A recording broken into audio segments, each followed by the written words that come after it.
I didn't see you then. I was just reading 97 Ways to Find Love. Isn't that strange?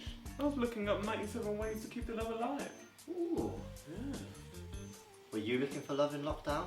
Because we weren't. And now we're in relationships. Forever. Okay. I've lost 2 drawers. I've lost my weekends. For just £2 a month, you can sponsor us to keep our relationship alive.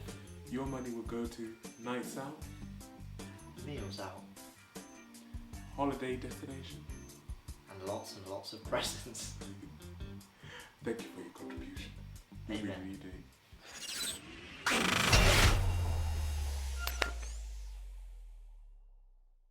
Hey guys, welcome to the 97 Boys podcast. Today we've got a very, very special episode. Special.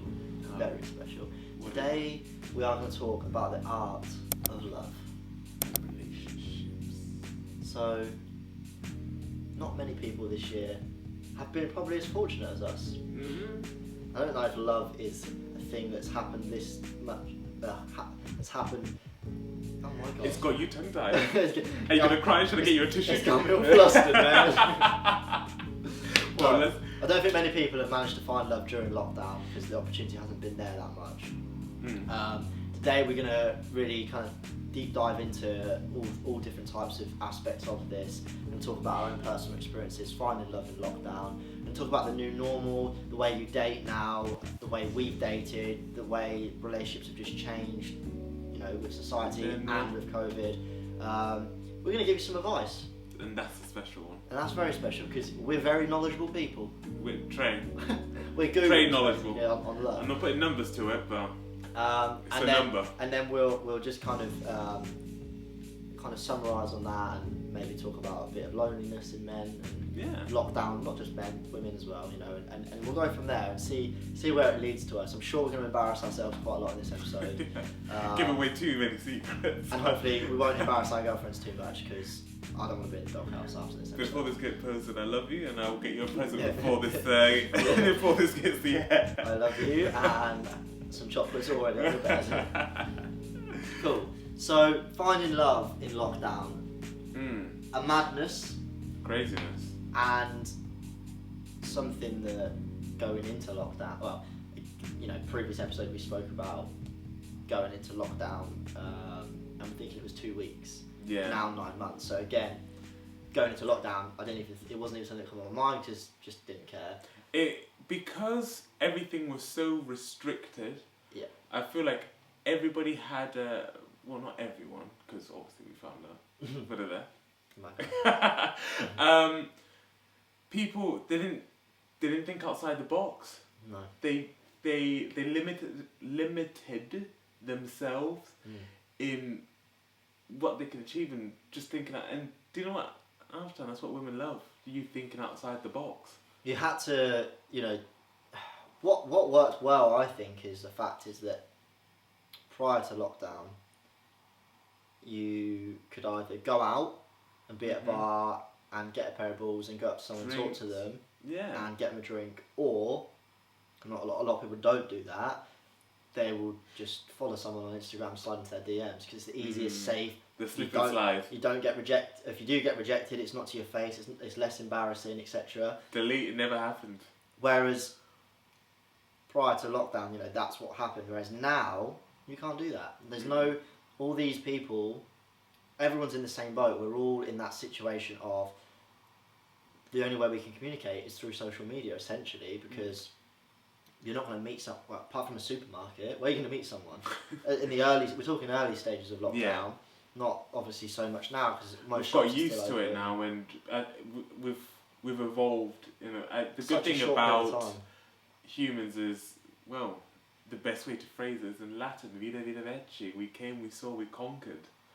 And Latin, that is the language of love. Yeah, I know. Baby. That's the only thing I've learned in Latin, and biggest stickers from Monty Python. So I think it's just great that when we found love anyway, it was during that time where that was our only source of way, you know, our only way of really being able to communicate with someone and date someone. I wouldn't have met my girlfriend the way I don't know what I think I'd be where I am if it didn't happen the way it did, because if I slid into my girlfriend's DMs in a normal world, she would have ignored me probably because she could have gone, do you know what I mean? Whereas now it was like she's at home, it's not like she's been out anywhere, and that you're not getting that attention. You know what I'm trying to say? You get that attention when you're out all the time. She's just gone. Yeah, he'll do. Do you know what? Let's put some context on this. So, how did you find your missus? So we met through Ellie, our mutual friend, Ellie Horton. Shout out. Me and Ellie, when the guidelines permitted it, we was at the pub having a social distance drink. We got pretty wavy, and Ellie done a little Snapchat video of me and just put he's single, ladies, left it as that. Happened a few times before, I just have to say. She's done this a few times because we always talk about, I've been single for a long time. We always say how amazing it'd be if I was in a relationship and then we could go on holiday and stuff. Anyway, within a few hours, one of her friends messaged to say something like, I'm single too, or something like that, or I'm a single lady. And that's where it started. She'll deny that she made the first move, but let's be honest, if she's popped up to Ellie, she's definitely made the first move. Call the ground. And then Ellie obviously told me, and I messaged her on Instagram and didn't get a reply for 24 hours. She read it within like 5 minutes. Ooh. She read it within 5 minutes. Oh. Seen. 24 hours, I thought, this is it. I've not got a reply. Like, what am I gonna do? And then she replied 24 hours later, and then it just started. I asked her out for a drink, but again, COVID 24 hours with COVID restrictions, I didn't.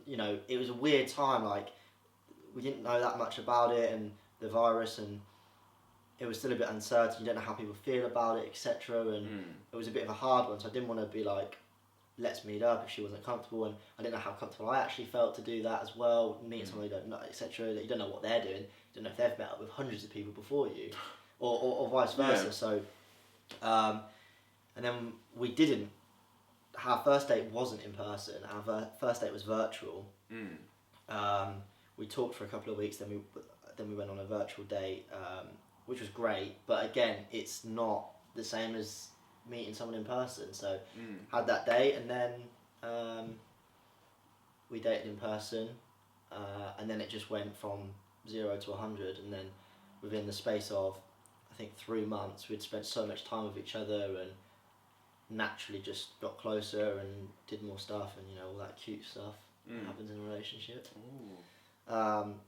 And yeah, in kind of September time, we become official.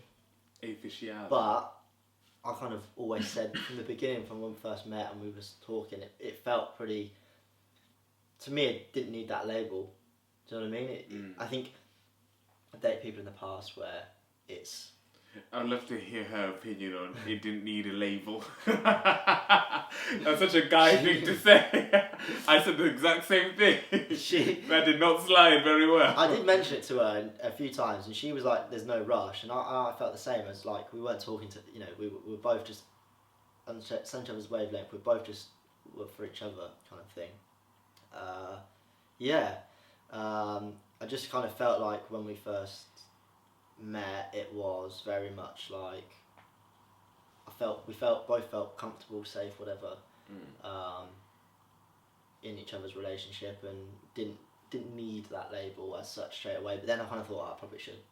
Yeah. And actually, I have to say, I did actually want it at that point. I kind of thought, actually, now I do want it. I just think at the beginning I was like, because why force it? And not that I was forcing it, but in previous previous people I've dated, I think that pressure's been there a bit more from the girl. They've kind of been like, oh no, why am I not your girlfriend yet? Like, Jesus Christ, I only know you for 4 weeks. Whereas now my new relationship, it's very much she was very chill about it in the sense it was like it's up to you, and that made me organically compatible. Yeah, 100%. And there was nothing forced ever. I wanted to spend every minute with her, and not every second, every minute. No, every second, minute, whatever. So for me, I was like, oh, shit, this could be the business here. This could be the you've got a golden ticket here, kind of thing. And it was weird because I'd dated a lot of people before, and never felt that same pull. Sure. Yeah. Like pull into someone's life, wanted to be so involved in someone else's life so much. And then fast forward, we 6-7 months now. Happy in relationship. Oh. So, yeah. That's good then, isn't it? What about you? Where did it all begin? So we met online. I won't tell you where. Tinder. Grindr. I didn't. I do want to confirm that she is a woman. Real woman. So we met online, and from when we first met, we realised that we had a lot of people that we knew in common. Yeah. And again, it was during COVID, so it was a lot of virtual dates at the beginning. So it was a lot of phone calls. It was a lot of FaceTime was the big one, isn't it? What did you do first, phone call or FaceTime? I think it was phone call, Oh. Yeah. Oh, I don't know how I feel about that. Did you not feel a bit awkward? I feel better with a FaceTime than a... Yeah, same. Cause I feel better with a phone call than a face... No, on the first meeting... I don't know, like, I went on FaceTime because I felt like I still dressed up nice and I had a drink in my hand. I wanted to feel like I was on an actual date. Yeah. Or did you sit down properly at a table? I sat on my bed. Oh, good. Just had a virtual background on. Yeah. She didn't know. Oh, me, I'm just in Paris. Yeah. I'm under the sea. Tropical beach. No, so the first time I think it was a phone call, I feel like I'm going to get a message telling me that it was vice versa. Yeah, I was about to say, I think everything I've just said potentially may be wrong. I would like to put a disclaimer, this is how the events that I remember. Yeah. And then we moved on to a lot of FaceTiming. So it was just getting to know each other. Yeah. And I feel like it's a lot less pressure. Yeah. And nobody's late. True. It's a little bit cheaper. I'm like, I always love to save a couple of quid here and there. Yeah. And and then once restrictions started lifting, we went on social distance walks. Yeah. So first date, what do? You bring the doggo along. Oh, winner, chicken dinner. So Freddie came along with me. Nice. You always have to bring along the dog. Yeah. It starts conversation. If things get a bit awkward, you've got something to do. Yeah. I didn't need him in the end, but it was at least. Almost wish you didn't bring him. Yeah, because got in the way. He did. He stopped walking. Oh. Do you know you're having such a great time with someone? Yeah. And we walked for maybe 2 or 3 hours? Yeah. Jeez. So that poor dog. And he was a Westie as well, so his legs were only little. And it was a very hot day. Very hot. I brought water and everything. And the dog just gave up. He was just like, no, we're going home. We're going home. Yeah. So I had to carry him home, and luckily the park was really close to my house, so it was only a hop, skip and a jump home. Had a lovely little picnic. Nice. With the blankets. I got, didn't know this existed, no secco. Nice. So if you have any ladies that don't drink, no secco. All the bubbles, none of that alcohol. Nice. So you still feel classy. So that's what I did, and then it just progressed from there. And then a lot of garden parties, and then I introduced to you when we went to Ellie's house for... No, I was at the restaurant the first time we met. What's a restaurant? Of course. We went out for dinner. Again, this is how I remember the events. We was out for dinner, and then you met up. Oh, cool. That's where I met your girl at Ellie's, isn't it? Yeah.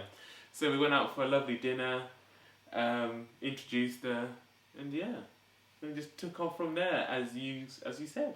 Yeah. Goes quick, doesn't it? Oh, time flies.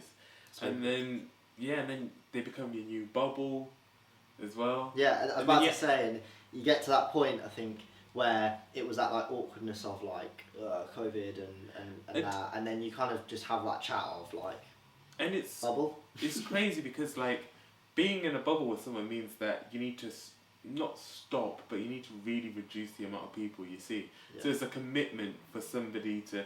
It's more than just saying you're exclusive, because exclusive just means you won't see anyone else romantically. Saying you're gonna be a part of my bubble says, do you wanna just be mine and not see anyone? Yeah. Any of your friends, please? Yeah, it's mad, to get your head around and just add. I think an added stress into a relationship, which I'm sure has fumbled a lot of relationships. Oh, 110%. Apparently, it's put a lot of strain on other people as well, because people have just moved in, and normally you'd go to work or you've got your mates and all this other stuff, to being stuck at home with someone for months on end. So that can actually put a strain on the relationship. But I feel like because ours was new as well, all it did is accelerate the honeymoon period. Really. I know what you mean. It just it brought in new challenges. It was difficult. Like maybe why it's both worked for us well compared to all the other years that we've been single of like everywhere maybe where we've been going wrong. You've had to commit a lot sooner than you ever normally would in this, and 110%. and also things that normally would get in the way. Well, I say normally get in the way, but like I don't know, for example, like going on lots of nights out and lots of like socialisation, and there being other males around, or for them other females, and again, you know, whatever early stages, but it's that awkward kind of unspoken. Most people would.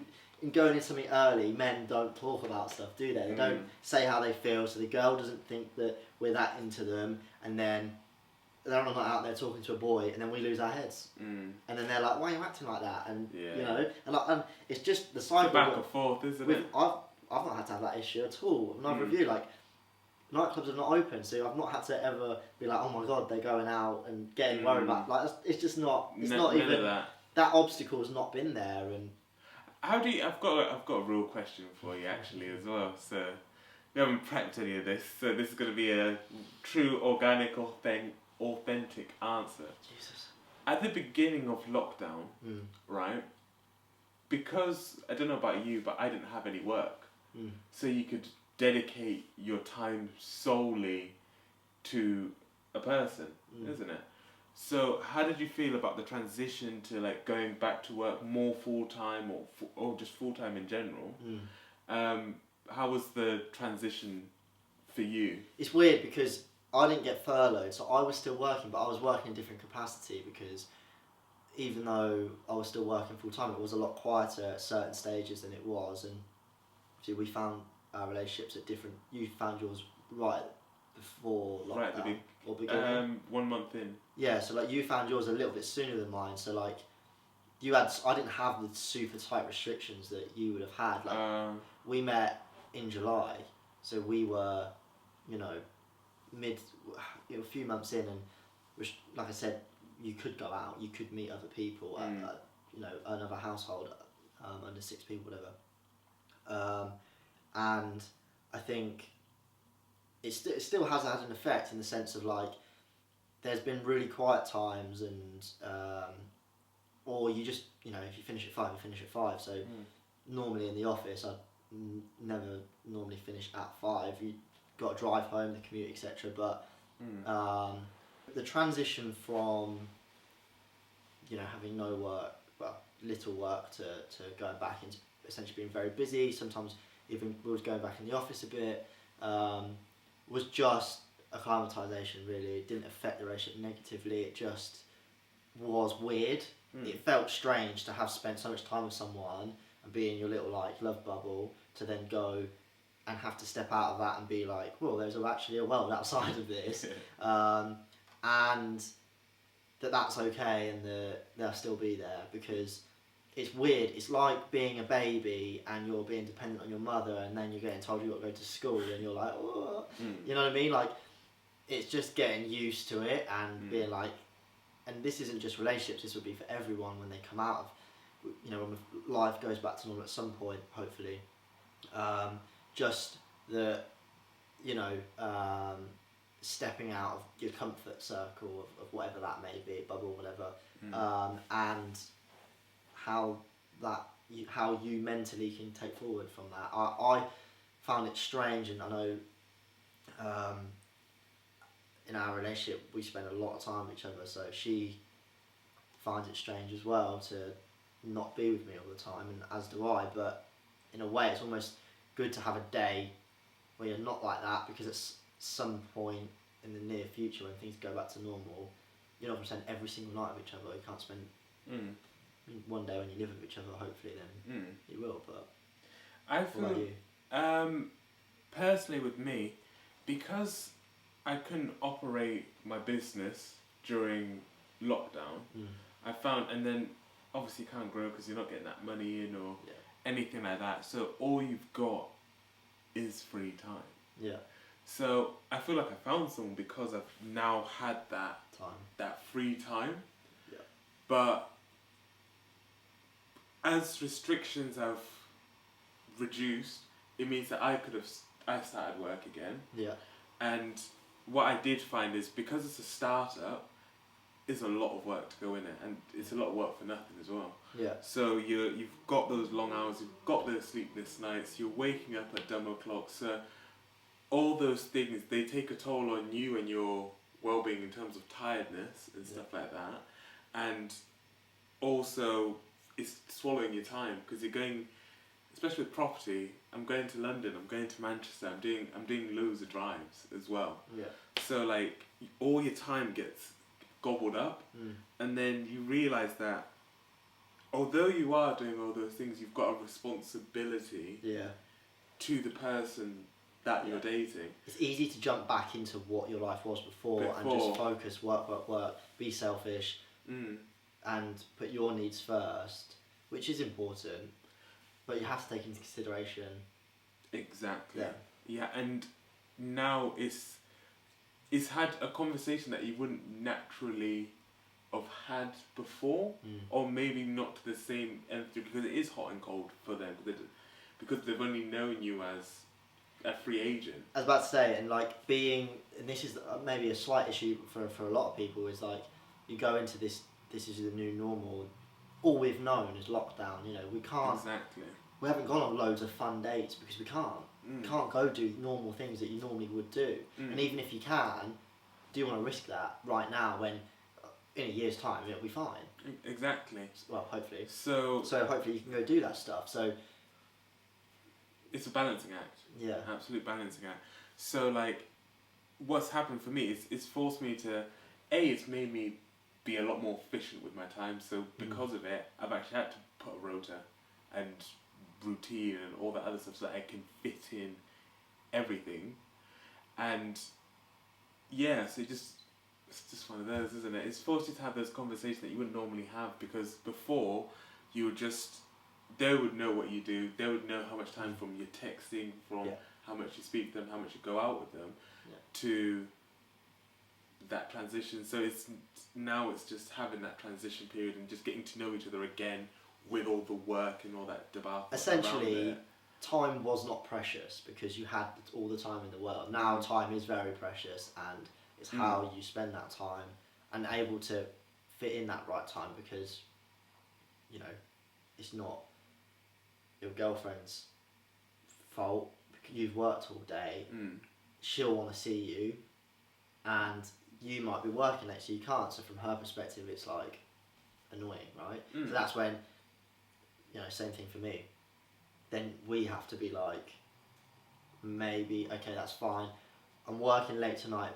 Let's do tomorrow. I'll make sure that I get all my stuff done tomorrow by this time. We will have time together. You dedicate. You have to shift and change things around. Even though tomorrow you're thinking to yourself, I'll probably work late again. Start earlier, or I think prioritise workload. It's great practice for later life. Kids, because marriage. Exactly. So money is not the most important thing, because you're gonna need to spend that money, isn't it? And most people want to spend it on their kids, their wife, their house, and whatever.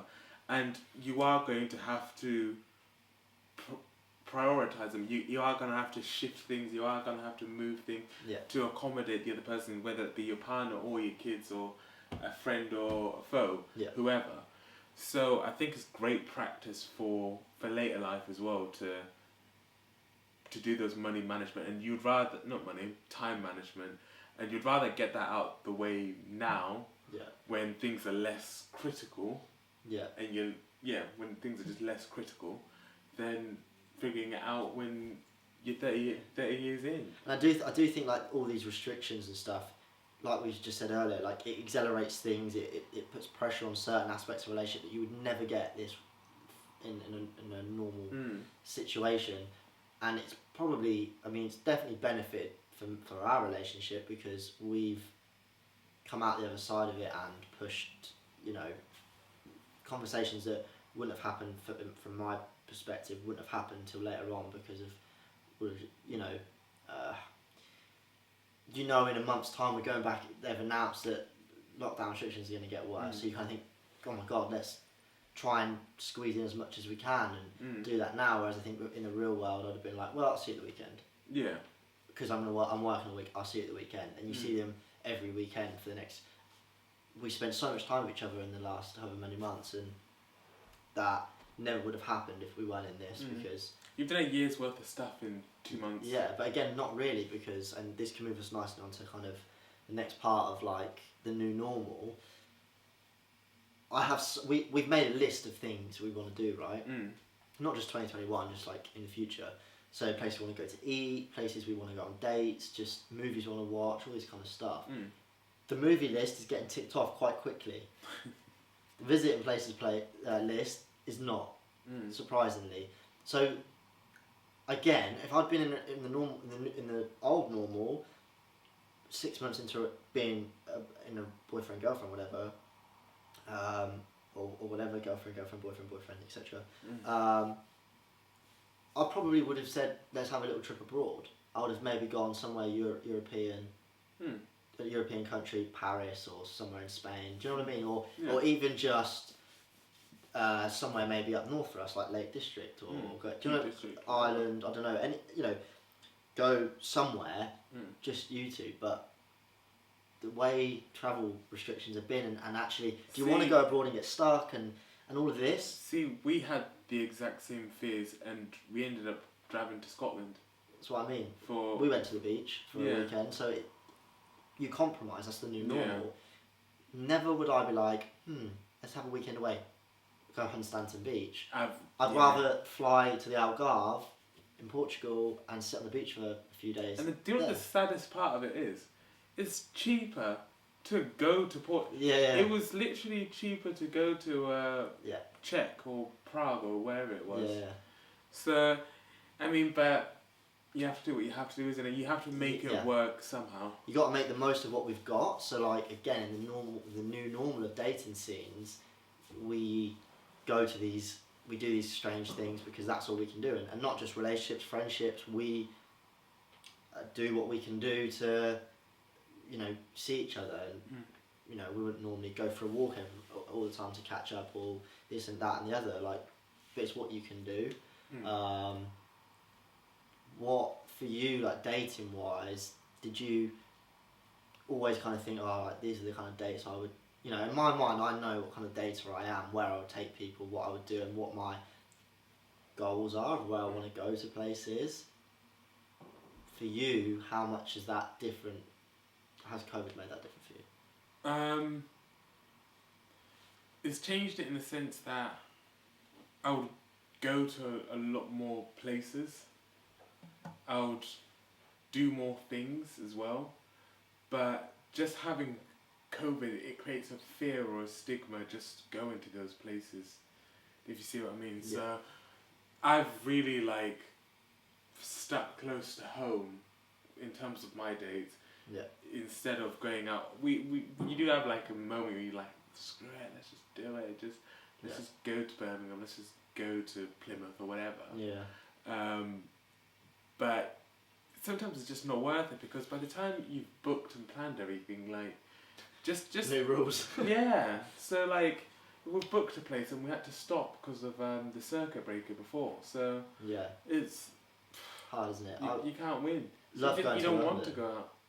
And London's one of the I'd say most dangerous places to probably go for the COVID outbreak. You know, so it's not fun, is it, at all? I think by now we would have probably done lots of double dates, and we would have probably met up with lots more friends and done lots of things as a big group. So I think anyone that's single now, I kind of feel like we were lucky when we found what we did, because I feel like now would probably be even harder, because I feel like there's even more scaremongering and there's more uncertainty. Yeah. Cases are rising, deaths are rising. I felt like at the time where my relationship peaked and was really like, we were having the best time because we were able to do more stuff, is when cases were real low, deaths were so low, and it was looking really good. You know, I was thinking the sun was out, drinks were out, and it was hot, and you could do pretty much everything. You go to restaurants, you go to drinks, you could have people, a small amount of people at the house, etc. So I think it was, for us, it was a really good time to happen. Now, what can you do? Like, I think moving into the new year, hopefully things will get better. But for people that are dating, I think advice, because you know we're gurus. My advice would be that Zoom and phone calls, like you said. That's what you started off with. I mean, we just did one Zoom call. I wouldn't. Yeah, I didn't do Zoom. It was all FaceTime. Oh, FaceTime. But it's the same principle. Yeah. But yeah, that's my advice. And the thing is, I think I used to prefer meeting people in person. I don't know about you, but I like 100%. going out, talking to someone, whatnot. But I feel like it really has shifted more to online, because obviously you've got the 2 meter apart, and you're going to be shouting like, "Oh, you've got gorgeous eyes over there." Do you see what I mean? Yeah. So I would say maybe move online, and just, I hated it because I didn't like texting and then waiting and then all that other stuff. I hate texting. Yeah. But I think it's just a matter of, we're in this situation, and you just need to get over it and just put yourself out there. And do you know what? Like, the worst thing is somebody would say no, and you're alone anyway. So what difference did that make? You've got nothing to lose, have you? Nothing. And I genuinely think like there's been a massive shift in the way things have changed. You speak to all like our parents, they pretty much will be like, "Oh, I met them here, I met them there." Like, they've met them physically somewhere. We've both met our girlfriends online. Yeah. And I was really almost against it. I did not want that. I didn't want to be like that. I wanted to be able to be like, "I met them here, I met them there." But I don't care. Like, it really does not affect me. I really don't care how I've now met my girlfriend. I'm very happy. No, because the result's the same, isn't it? Yeah, massively. It's like maths. People don't care how you did the maths as long as you got the right answer. Yeah. If you get the right answer, they still give you 4 marks. So they don't care. Yeah, and I think though that moving forward, when we come out of this, I think a lot of people will stay to that. Though they'll still be like, "Shall we do a FaceTime? Shall we do a phone call?" Do you know what? It's time saving.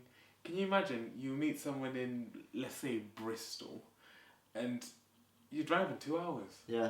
To meet someone. And I think to meet them. The nerves. I mean, for me anyway, there was like no nerves on the first FaceTime. I was not nervous. Worst case, you just freeze. Yeah. Hang up. I was actually really excited. I was like, this is so different. I was like, this is gonna be fun. If it's shit, then whatever, just hang up. And you're in the comfort of your own home. And exactly, then you can just curl up in a ball and cry if you feel that bad about it. Yeah. Or, you know, if it's that bad, you can just, like, yeah, you're at home, you're in your own comforts, whereas when you're out and it's awkward and you just sat there. I've been on dates in person and it's gone terrible and you're just sat there and you're like... Go on, I have to hear it. What's the worst date you've ever been on? Worst, I don't know, there's been quite a few bad ones where just... like going out for like drinks, dinner, whatever, kind of vague, you don't know what it could be, whatever, you go out for drinks, but just having someone that's got extremely, not even bad chat, because sometimes when someone has bad chat you can kind of you can steer get with it, but when they're just got no conversation going and they're just dead convo and they're just not making an effort, and it's not even, you know, and it's not even that they're not necessarily wanting to be blunt, it's just that they're maybe mega nervous or whatever, and that's what I was about to say for Mike. It's the 2-word answers. Yeah. And do you know, you done much today then? And they're like, do you know what I hate is when they don't ask a question back.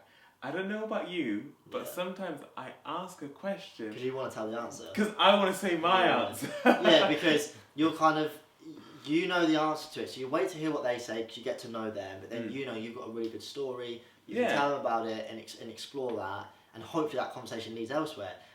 I've been sat on a date, and within 5 minutes I was like, this needs to end, and literally must have banged my drink as quick as I could and sat there and was like, wait for her to finish, and I was like, should we go?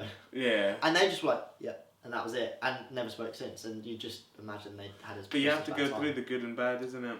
Yes. If you failed to find someone on the first go, it's a good thing because most people don't even try. Yeah. So. Oh, and I've tried. So. I've tried. High and low. I felt like Sherlock Holmes, just looking for tricks. Oh, so you like horses? I love horses. You know what they say though, like you'll find it when you least expect it. And that's what happened. And literally, we went into lockdown, and I know we were on different wavelengths of it, but for me, I was very much like, I just can't be asked. It is what it is. Like, it's because it's organic. Then it happened. Yeah. It's because it's organic. Because when you stop searching for it, that's when your truest self. Oh, it's gonna sound so wet, that, isn't it? It's when you're your truest self. It's when you're your truest self, and that's when you realise that you really click with someone. Yeah. Because they like you for you, not for the facade. I think for me as well. I don't know about you, and hopefully you'll agree, is that there was enough time to reflect upon yourself of what you really stand for, what you want. And I don't mean like, oh, I really want a girlfriend, I really want to get married at the age of 30, I really want to have kids. Like, you know, I know in my mind where I want my life to be, but to be able to step away from your busy day to day, not be able to see your friends and socialise as much, just literally be in your four walls of your house and be like, do you know what? I don't run enough, so I want to go running more, like half the bloody country did, was running. For me, it was like, I want to start reading more, because I really actually enjoy reading. I just never have time for it, but I really enjoy it. And maybe certain things that I always knew I liked, but I just never focused any time into it. And then now that things are starting to go back to normal a bit more, I'm still incorporating that into my life, because I know what's important is me to be happy and not, you know, forget about those things. And if you are feeling stressed or down or whatever, go to that, because you know that's made you happy, because in time you've had to reflect. And that's allowed me going into a relationship to be open and say, what are you interested in then? And normally being like, well, drinking, eating, being my friend. Of course, that's fun. That's not me. That's not how I describe myself now. It's not your identifying factor. And I think that's changed. Aspect. Because is that attractive? Is that... Well, some people it is to some people, but I don't know. What do you... Do you know what my advice would be? Is, firstly, you need to focus on who you are and what you want. So, let's say for me, I'm a 23-year-old fella. I want to be married by 27. I want a house by 28. I want this car. I want to go on holiday or whatever. And from that, you can now pinpoint those things that is important for you to get where you are. You need to find someone where your points align. Yeah. Isn't it? Whether it's where they are in their life or anything like that. So you can be happy and you know what you're looking for instead of just finding it and figuring out. Because when you figure out, you fuck it up. But when you, preparation prevents piss poor performance, isn't it? So that's what my advice would be, is to find out. And if you don't know who you are or what you want, there's no shame in just taking a minute, bow out, work on yourself, find out what you do like. Because also, which is really important as well, is finding, like what you said, is just finding out what really makes you happy. I feel like you need to complete yourself, and then anyone else is a compliment. That's why they say it's a companion, not the main. Yeah. You see what I mean? Before I met my girlfriend, I was probably at the happiest I've been in such a long time, because I focused on myself. I was working out loads, I was running loads, I was eating healthy as I can, and I was reading, and I was doing things that I could do, because I had the time to do.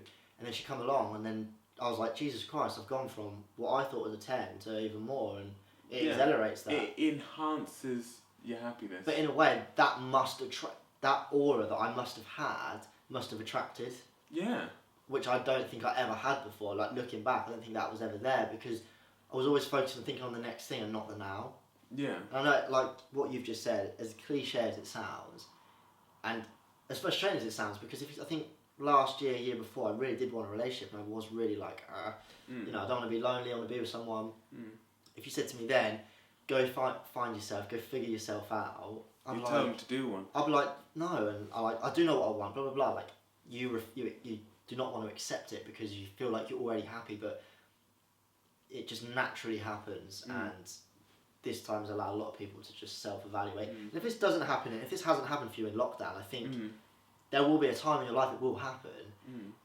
An event will happen in your life which I think will make you step back. I think for me, like my dad having a heart attack and mum having an operation to remove her cancer and things like that, like really puts things into perspective for you, doesn't it? So I think something will happen in your life that will put something into perspective for you, to be like, shit, okay, this is actually what makes me happy.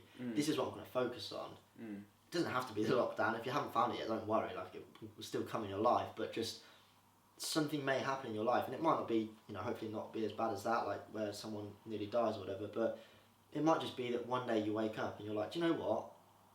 I'm going to start doing this for me. It might be you're really stressed at work and you have a bit of a breakdown, and then you go, do you know what? Life is too short. It's not worth it. And then you have a different approach on life. Will happen, and then that positive energy and aura will attract some. Most women are attracted to confident men, and confidence is faith in yourself, isn't it? And it seems that once you're not looking, you find someone, but that's what it is, isn't it? You're now sure of yourself because you've stopped doing that. You're just doing anything that makes you happy, and it attracts. Because it's the confidence of it. And do you know what I think is really interesting as well? Because I think there's a lot of people like... Because I was confident before... There's a difference between arrogant and... Oh, sorry, carry on. 100%. That's exactly what I was about to say. Like, I was confident in probably the negative way.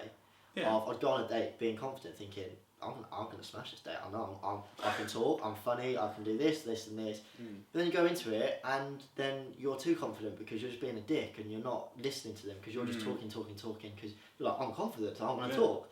And actually it's about listening, sitting back, digesting, and that's what being in a relationship's about, is taking on their point of view. Sometimes not talking as much can be even more powerful than talking. Way because more powerful. when you do finally talk and spit out some hella truths, or you really laugh and you never really laugh, people appreciate it more because they know that's a genuine reaction rather than anything you say is going to be funny or any. Do you see what I mean? Like, my girlfriend has, you know, maybe got upset at a time and looked at me and spoke to me about it, and I can see in her eyes she's upset about something, if you know, whatever. And rather than trying to be all Mr. Confident and do that, sometimes just hug them, give them a hug, tell them it's okay, and you're there to listen. Because listening is just as important as talking, like you just said. And that is more powerful than me trying to find the right solution or answer for them. Because being there for someone and having that understanding side is the most important thing. But again, would I have had that 6-7 months ago? Or 9 months ago when I went to lockdown? No, because again, I had that attitude of, I'm confident, I can talk my way out of anything. And it's not, it's learning. And I think relationship is about learning as well. Like, at the beginning, it's learning to be vulnerable. I don't know about you, but I hate being vulnerable. Ask me about my feelings, I'll tell you to do one. I don't have any feelings, I'm a brick. It's a scary process, isn't it? To give someone everything that could potentially drop it. Alright, labyrinth. You know. Give you all of me. Oh, Jesus. No, but you know, you go into a relationship, and if you're not open, again, I think lockdown, this is just going to absolutely highlight the max out my point, is I've been very open, or tried to be as open as I can in this relationship, something I've never really done before as much, and allow myself to be vulnerable, which I wouldn't have done if COVID hadn't happened. I wouldn't have done it, because again, like I said, it would have been weekend meets and all that, etc. And So allowing yourself to be vulnerable is dangerous, but for the right person, the best thing ever. Yeah. And I think we've both done that, so. Yeah. I know I've talked about my feelings more than I would like to. Same. More than once. Yeah, it's weird talking about things that you never would have thought you would have ever. What makes you happy? Like, what? What do you mean, what makes me happy? Yeah. It's crazy. And hopefully though, as things progress in our lives, these relationships progress and you just get happier. Like, it's just crazy how, I don't know, you're in that honeymoon phase and you don't think you get much better, but then it just keeps getting better, and yeah, it's great. Right, I think we've been soppy enough now. Yeah. I think we'll probably get the shit ripped out of us a lot, so that'll be good. Yeah. We're going to go into hiding for the next week. Yeah. I think maybe in future episodes we'll get both our girlfriends on.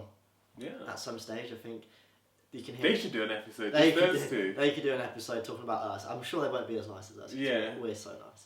No, we know what we're going back home to. Yeah.